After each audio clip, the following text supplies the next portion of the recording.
Primera a los Corintios, capítulo 13, vamos a ver del 4 al 7. El amor es sufrido, es benigno, el amor no tiene envidia, el amor no es jactancioso, no se envanece, no hace nada indebido, no busca lo suyo, no se irrita, no guarda rencor, no se goza de la injusticia, mas se goza de la verdad.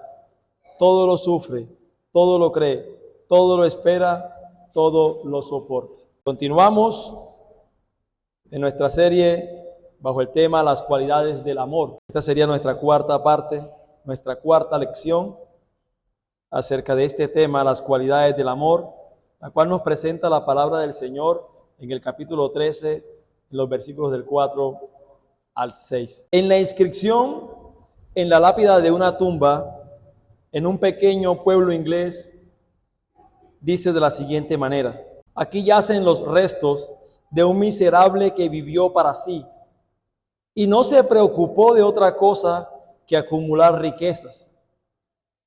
¿Dónde está él ahora y cómo le va?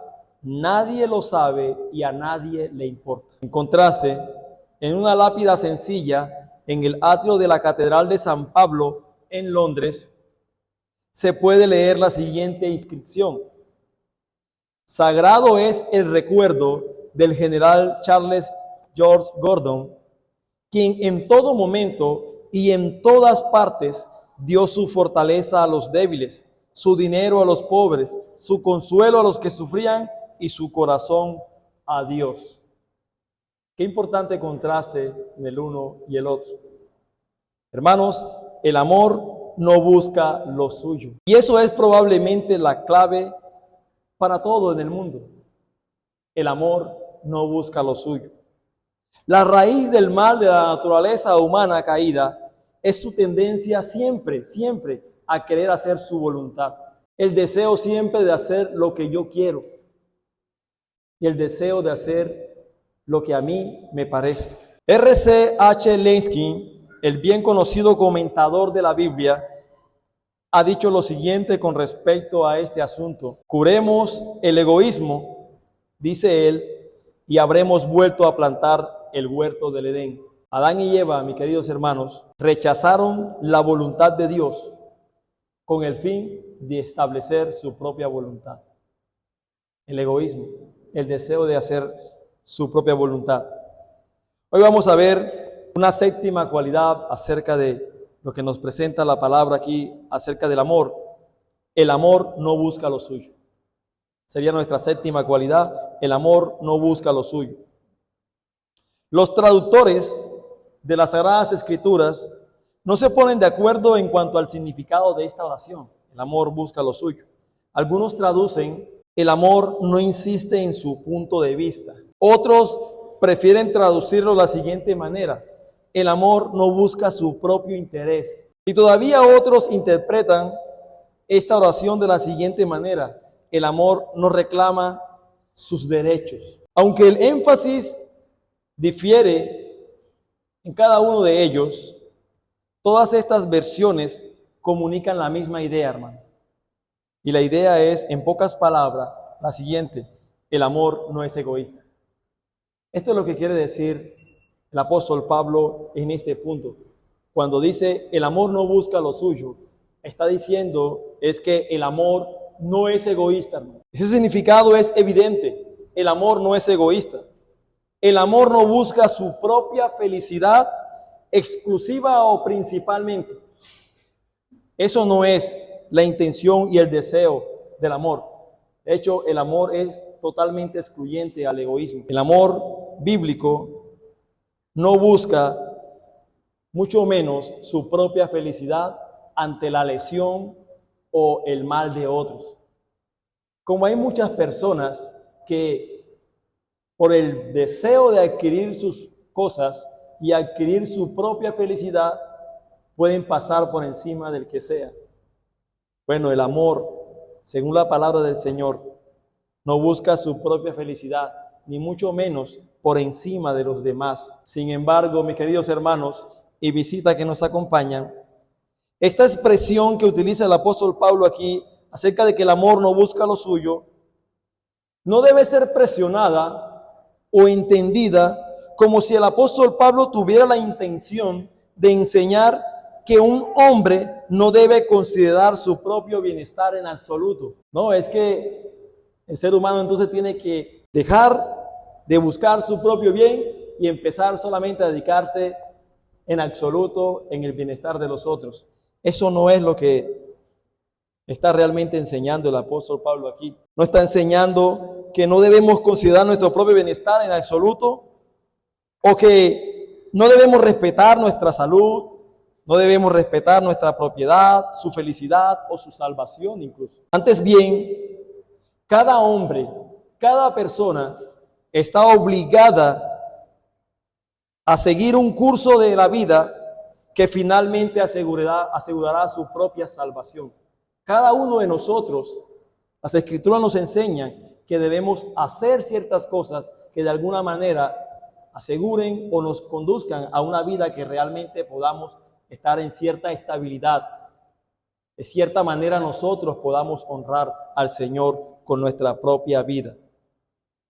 Pero con todo y esto, mis queridos hermanos, no es simple o principalmente que usted pueda ser feliz simple y sencillamente por medio de esas cosas. O sea, la razón de ser en cuanto a estas cosas no se basan simplemente en mi propia felicidad. Esa no es la razón de ser de estas cosas, sino para que así de alguna manera nosotros podamos glorificar a Dios por todo lo que Él nos ha dado, hermano, por todo lo que Él nos ha concedido, por su gracia y por su misericordia. Pero sabiendo, mis queridos hermanos, que no debemos ser egoístas y que no es solamente dedicarnos a nuestros asuntos, sino que también debemos pensar en el amor al prójimo. De hecho, las Escrituras nos enseñan que el primer mandamiento es amar a Dios con todo nuestro corazón, con toda nuestra mente y con todas nuestras fuerzas. Y el segundo mandamiento es amar a nuestro prójimo como a nosotros mismos. En esto se resume la ley del Señor. Si su felicidad es lo principal, hermano, o si su felicidad y lo suyo es lo primordial, es lo que prima en usted, entonces déjeme decirle que usted es supremamente egoísta. Usted simplemente piensa en usted, y segundo en usted, y tercero en usted. Pero el amor bíblico no es egoísta. De hecho, el egoísmo no es religión, hermanos. El egoísmo no es religión. La verdadera religión cristiana, o el amor a los demás, debe impulsarnos a buscar igualmente el bienestar de los demás, incluso haciendo sacrificios en nuestras vidas y en nuestros trabajos y en nuestros esfuerzos. Pero tristemente hoy vivimos en una sociedad individualista, egoísta, que solo piensa en lo suyo, sin importar a los demás. E incluso ese pensamiento ha sido filtrado en la iglesia hoy en día, que cada quien piensa solamente en lo suyo y no importa acerca de los demás, que cada quien mire cómo se defiende. Pero la palabra del Señor nos enseña que el amor no busca lo suyo. Este amor no es egoísta. Este amor bíblico piensa siempre en los demás y procura en las maneras y en las acciones posibles buscar el bienestar de los demás. De hecho, este amor es la característica del hombre, de un hombre bíblico, de un verdadero cristiano, de un cristiano que no promueve su propio valor por encima de los demás, no promueve su propia salud ni su propia felicidad, sino de una persona, de un hombre que vive para hacer el bien a los demás. Una persona que vive para hacer el bien a los demás. Y el verdadero amor provocará eso. Y solo eso más. Yo creo que en este sentido y en este aspecto tenemos mucho que aprender. Y nos falta mucho a nosotros por hacer. Porque podemos decir que nosotros amamos con nuestras palabras, pero realmente en nuestras acciones no estamos amando a la manera como el Señor nos demanda que debemos amar. Esto significa mucho. El amor no busca lo suyo. Su primer objetivo no es simplemente acerca de Él o de nosotros. No hay una partícula de egoísmo en el amor genuino, en el amor verdadero. No hay ni la más mínima partícula de egoísmo. Busca siempre el bienestar de los demás y de todos los demás. Y esto es incluso algo que las Escrituras nos muestra de manera evidente y de manera clara en muchas de las páginas de las Sagradas Escrituras. Por ejemplo, vamos a Proverbios capítulo 3, versículo 29. Proverbios 3, 29. Dice la palabra del Señor: no intentes mal contra tu prójimo, que habita confiado junto a ti. Quiero que miremos la primera parte de este versículo. No intentes mal contra tu prójimo. En otras palabras está diciendo, no intentes algo que haga daño a tu prójimo. Hermanos, las Escrituras nos dicen categóricamente que ni siquiera debemos intentar hacer algún daño con nuestro prójimo, contra nuestro prójimo. Y esto también lo podemos nosotros inferir, el que si nos dice que no debemos intentar hacer algún daño a nuestro prójimo, podemos inferir que nos enseña que nosotros debemos procurar antes bien el bienestar de nuestro prójimo. No debo hacerle ningún daño. Está bien, no debo hacerle daño al prójimo, pero la ley me demanda un poco más, y es procurar el bien, el bienestar a mi prójimo. ¿Cómo puedo yo procurar el bienestar? ¿Cómo mis acciones, cómo mis palabras pueden ayudar a edificar y a ayudar a mi prójimo? En Zacarías capítulo 8, versículo 17, dice de la siguiente manera, Zacarías 8, 17. Y ninguno de vosotros piense mal en su corazón contra su prójimo, ni améis el juramento falso, porque todas estas son cosas que aborrezco, dice Jehová. Hermano, dice, y ninguno de vosotros piense mal en su corazón. Una vez más está hablando el apóstol aquí. Una vez más está hablando las Sagradas Escrituras acerca de que nosotros debemos procurar el bien para nuestro prójimo. Es lo mismo que dice el apóstol Pablo en Efesios capítulo 4, versículo 26. Hablar verdad cada cual con su prójimo. Y es evidente, amados, en todas las partes del Nuevo Testamento también acerca del mandamiento del Señor, que nos exhorta a que nosotros debemos procurar el bienestar de los unos para con los otros. Es decir, que el egoísmo no debe dar lugar en el corazón de nosotros los creyentes. Incluso, hermanos, en la vida misma del Señor Jesucristo, siendo Él la personificación del amor, podemos ver acerca de su biografía. Y pudiéramos nosotros de alguna manera decir, ¿cómo pudiéramos resumir nosotros la vida del Señor Jesucristo mientras estuvo aquí en la tierra? ¿Qué pudiéramos decir acerca de Él? Hermanos, pudiéramos decir acerca de Jesús que Él hizo el bien. Hizo el bien. Vamos a Hechos capítulo 10, versículo 38. Podemos hablar de Jesús como alguien que hizo el bien siempre a los demás. ¿Cómo Dios ungió con el Espíritu Santo y con poder a Jesús de Nazaret? Y cómo o sea, Jesús, ¿qué anduvo haciendo Jesús?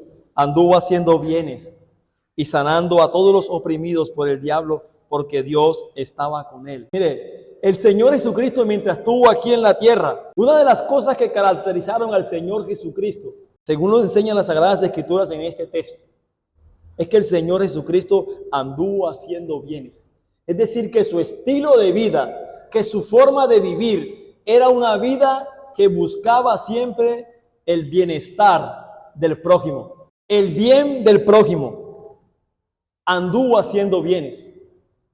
Y permítame de alguna manera aplicar esto un poco a nuestras vidas, porque de esta declaración, queridos hermanos, se desprenden cosas muy importantes. El amor no busca lo suyo. Y en este sentido el Señor Jesucristo anduvo haciendo bienes a los hombres. Lo primero que podemos ver y aplicar a nuestras vidas es que ningún hombre que diga o confiese ser cristiano puede vivir solo para sí mismo. O no debe hacer de su propia vida o de su propio negocio como su principal objetivo promover solo su felicidad y los asuntos acerca de él.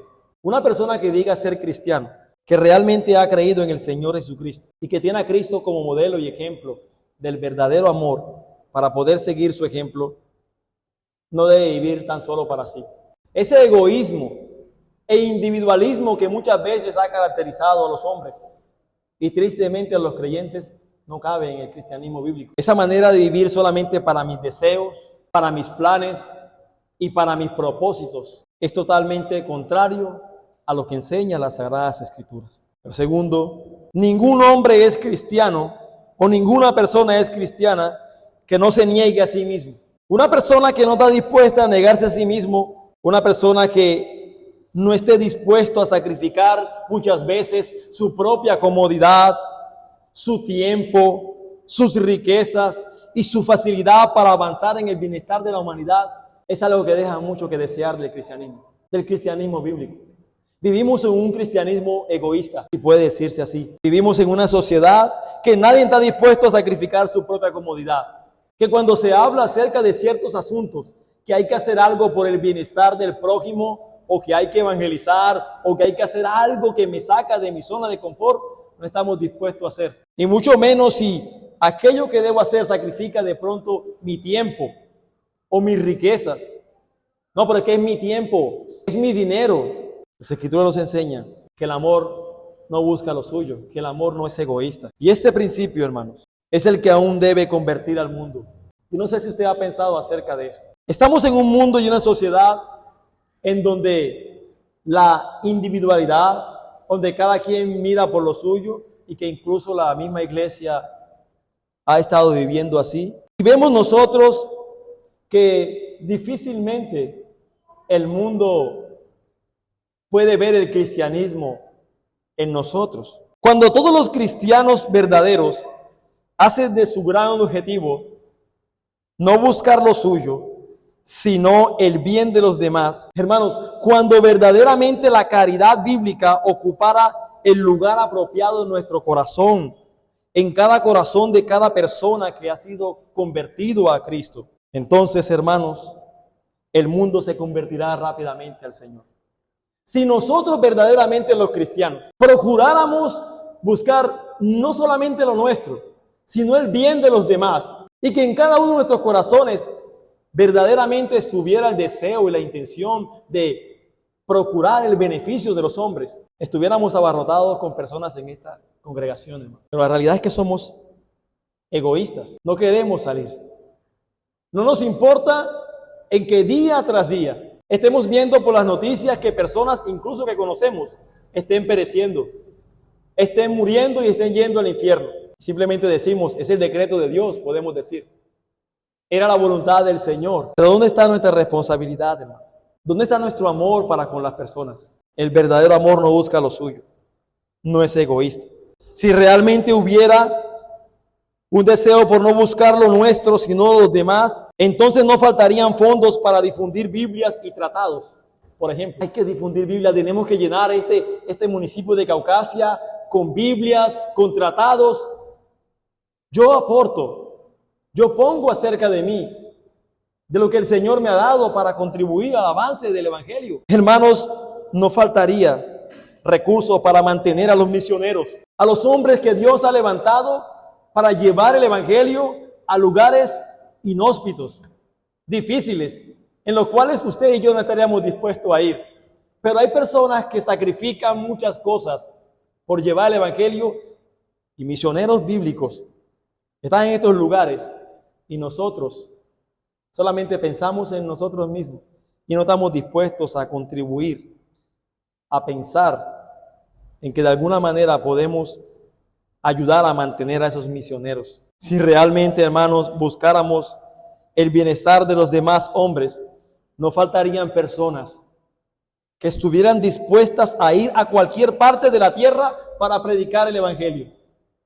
Pero el problema es que no queremos ir ni siquiera a la cuadra para predicar el Evangelio.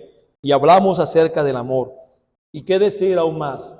Si hubiera verdaderamente amor, un amor abnegado, que buscara el bien del prójimo, no faltaría la oración para implorar la misericordia divina en un mundo arruinado y que perece. Bueno, yo pienso en cuanto a este asunto, estudiando acerca de esto, que yo creo que una de las dificultades que presenta, de los problemas que presenta el culto de oración, radica en el tema del egoísmo que tenemos. Porque en cuanto a los temas de los cultos de oración, nuestro principal objetivo es pedir al Señor por aquellas cosas que son la voluntad del Señor, pedir por su reino, por el bienestar de los demás, y muy poco acerca de nosotros mismos. De hecho, si pedimos acerca de nosotros es que nos dé la gracia para que podamos hacer lo que nos corresponde hacer. Pero entonces los cultos de oración se convierten en las cosas más difíciles para nosotros. Porque, claro, como en los cultos de oración no se ora de pronto por mi bienestar, por mi situación económica o por mis cosas personales, ese no es el principal objetivo, sino el de los demás y la gloria de Dios. Entonces, no me gusta, no me parece. Me da pereza, me da sueño. Hay falta de amor, hermanos. Porque cada quien busca lo suyo. De pronto, si yo tengo alguna necesidad específica, entonces escribo en el grupo para que oren por mí y ese día voy a la iglesia. Y ese día estoy pendiente para orar. Pero hermanos, si nosotros nos dedicáramos verdaderamente, estuviéramos un amor que busca el bien de los demás, nuestras reuniones de oración deberían ser un espacio y un momento para pedir, para clamar al Señor por la salvación de los hombres, al menos del Caucaso, y que realmente nos pueda mover para poder hacer estas cosas. Si realmente este fuera nuestro estilo de vida, si realmente pudiéramos amar nosotros de esa manera, entonces el mundo entero sería abrazado en la benevolencia de los cristianos, y todo nuestro tiempo y el talento y la riqueza y los dones que el Señor nos ha dado, si realmente nosotros pudiéramos considerar que estas cosas que tenemos hoy son consagrados a Dios y empleado y gastado bajo la influencia de ese amor, este mundo sería totalmente diferente. Hermano, todo lo que tienes, todo lo que hoy tenemos nosotros, ha sido dado por gracia. Y no ha sido simple y sencillamente dado a nosotros para que nosotros podamos usufructuarlo o disfrutarlo para nosotros mismos, sino que de alguna manera eso que nosotros, el Señor nos ha dado, debe ser puesto al servicio del Señor, para la gloria de su nombre. Aún el tiempo, aún los dones, aún las riquezas y todo, hermano, debe ser consagrado al Señor y puesto verdaderamente para servir al Señor. Pero no estamos dispuestos en nuestro egoísmo. El verdadero amor no busca lo suyo. De hecho, el apóstol Pablo en el mismo 1 Corintios capítulo 10, versículo 24, él dice: ninguno busque su propio bien, si no es del otro. Ninguno busque su propio bien, si no es del otro, hermano. Ese debería ser nuestro pensamiento. Ese debería ser nuestro deseo si realmente somos cristianos. Vivir conforme a la palabra. Actuar, vivir conforme a estas cosas y poder así glorificar a nuestro Dios. Octavo, el amor no se irrita. El amor no se irrita. Y el término griego es parousun, que aquí se traduce como irrita. En español se traduce aquí como el amor no se irrita. Lo cual significa enojarse, enojarse en extremo. Y es el origen de la palabra paroxismo. No sé si ha escuchado usted esa palabra paroxismo, que es una convulsión o un arrebato repentino de emoción o acción. Una persona cuando está supremamente exaltada en ira, eso es un paroxismo.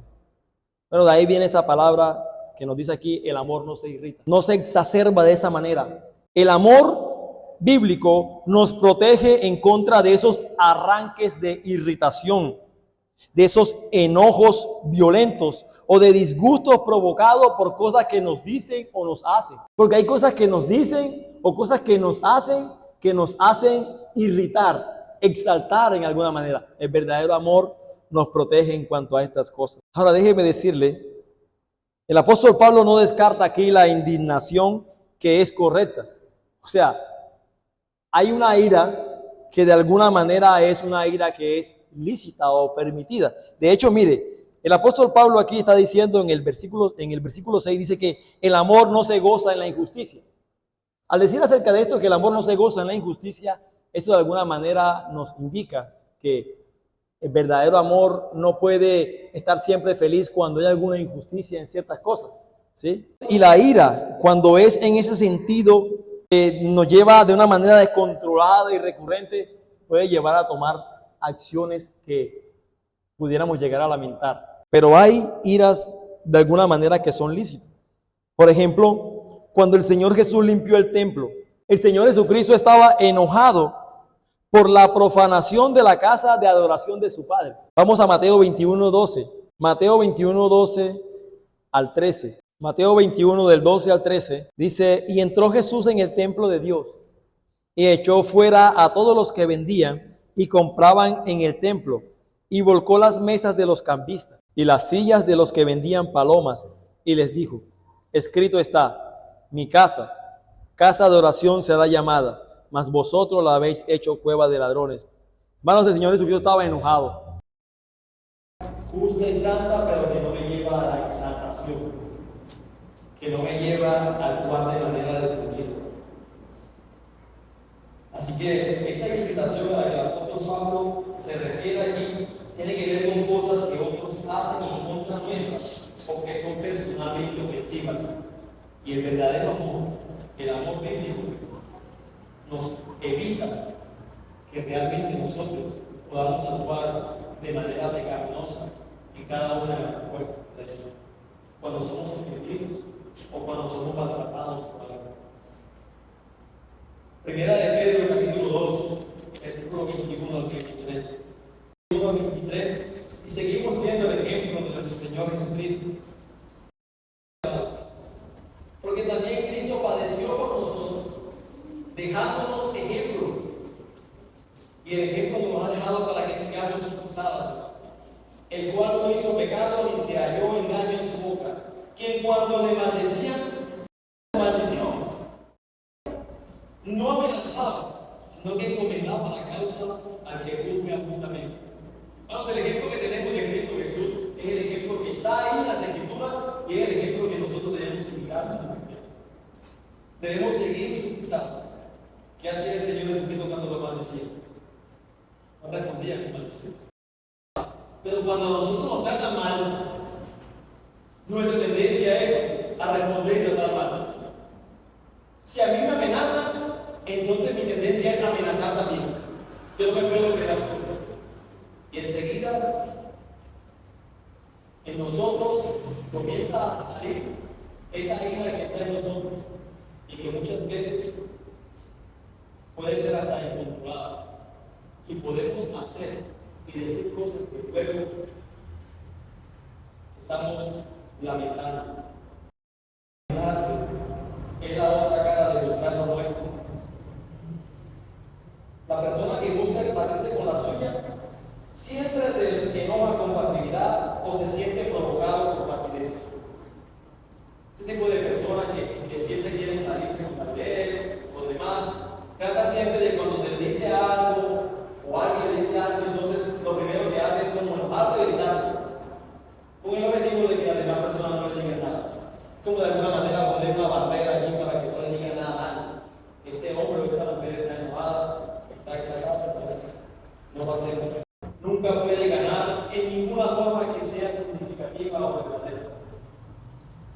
Vamos, si hay falta de amor en nosotros, la verdad, amados hermanos, no podemos ganar en ninguna forma que sea significativa o algo que verdaderamente dure. Las esposas, los esposos, que las amamos. Y si decimos a nuestras esposas que las amamos, no es muy convincente si nosotros nos enojamos a menudo por lo que ellas nos dicen a nosotros. Muchas veces cuando le va a decir algo al esposo, un pecado, alguna cosa, está haciendo mal, la tendencia de los esposos es a enojarse, a molestarse. Y sin embargo nosotros decimos que les amamos. El amor verdadero no se implica. Que los amamos no es convincente, hermano. Si nosotros a menudo le gritamos por cosas que nos irritan o que interfieren con nuestros propios planes. Usted dice que usted ama a sus hijos, nosotros decimos que amamos a nuestros hijos, pero constantemente estamos siendo irritados, gritándole, manifestando nuestra ira por cualquier acción o por cualquier cosa. ¿Ustedes creen que verdaderamente está transmitiendo un amor verdadero para Dios? Lo que les digo, el amor no se implica. El que nosotros podamos decir,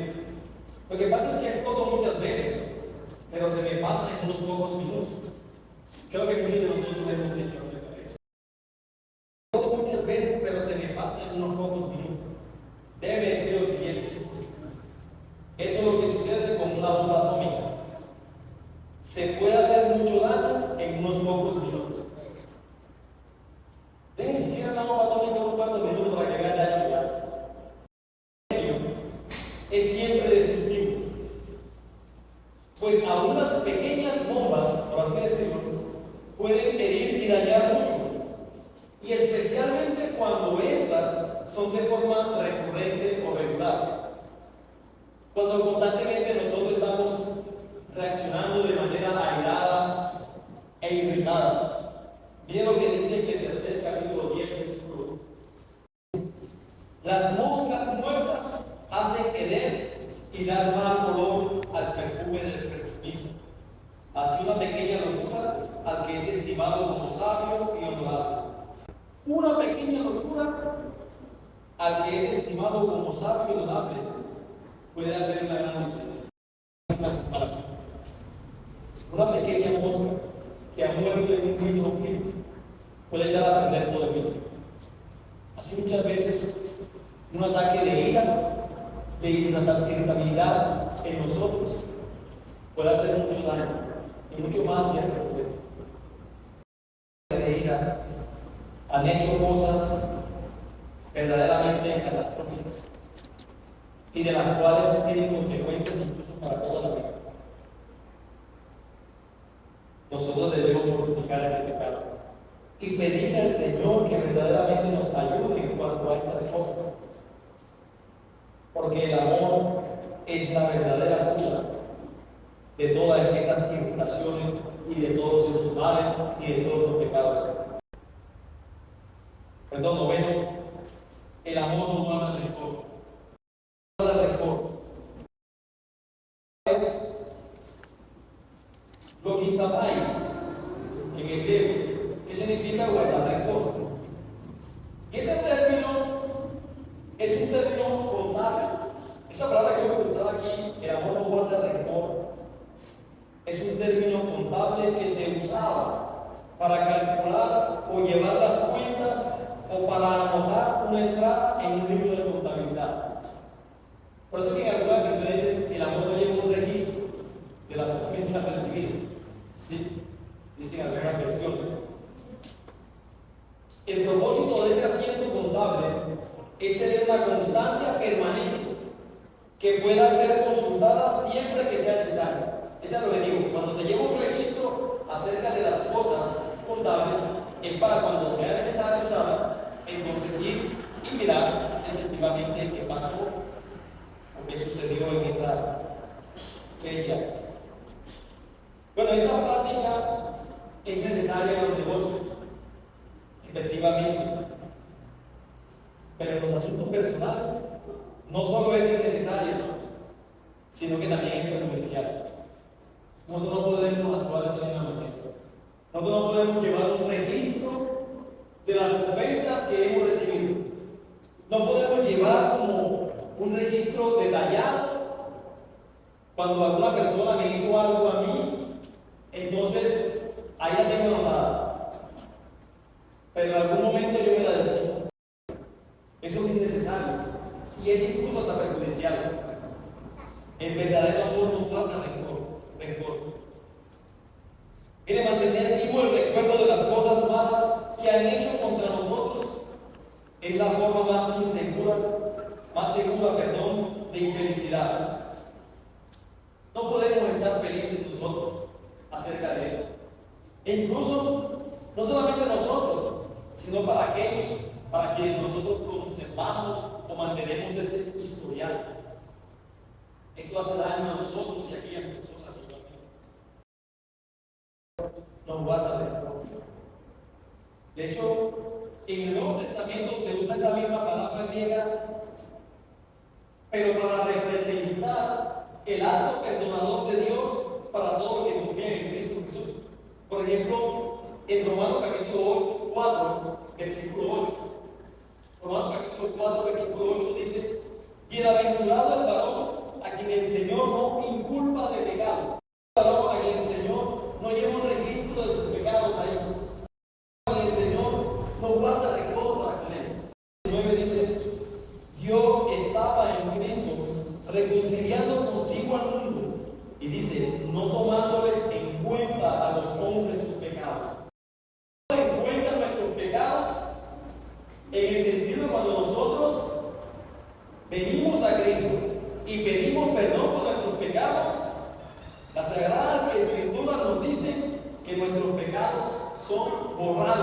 la sangre preciosa de Cristo Jesús. Dice, así que arrepentidos y convertidos para que sean borrados vuestros pecados.